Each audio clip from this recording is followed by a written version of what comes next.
Abala sa paglilinis ang mga manggagawa ng commercial building na ito sa P. Burgos Street, Barangay Ilocano Sur, San Fernando City, La Union.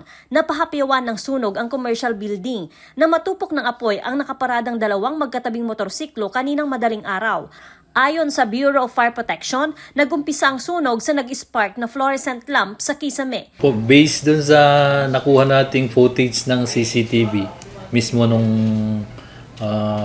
commercial building, yung mayroon silang naka-install na CCTV cameras. Ang nakita natin doon ay yung ilaw mismo doon sa may parking area. Before doon sa nangyaring fire incident ay biglang nawala. Dumilim dahil nawala na yung ilaw. Tapos biglang nag-spark. May spark na nangyari. After that ay lumiyab na yung isang motor. So ang nakikita natin na nangyari, yung spark doon na nanggaling doon sa may ilaw, na bagsakan niya yung seat ng motor. At ang banggit pa ng mga nandun na nagbabantay ay tinatakpan nila ng karton kasi yung seat ng motor, kasi madalas daw yung mga pusa doon ay kinakalmot yung upuan, sinisira, kaya tinatakpan nila ng karton. Kaya yun ang nakikita nating naging dahilan ng pagkasunog ng mga nakapark na motor doon. Malakas ang apoy kaya mabilis na natupok ang dalawang motorsiklo. Naging mabilis din ang pagkalat ng apoy. Mainam umano at agad na nakapagresponde ang BFP kasama ang iba pang otoridad at volunteers. Bentahan ng school supplies at general merchandise ang gusali.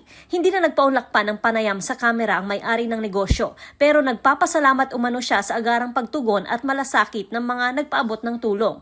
Ipinagpapasalamat din nila na walang nasugatan o nasawi sa insidente. Inaayos na rin maging ang electrical wiring na posibleng pinagmulan ng sunog.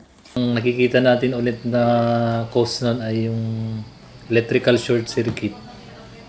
Yun sa ang maaring naging dahilan doon sa pag-install siguro. Kasi parang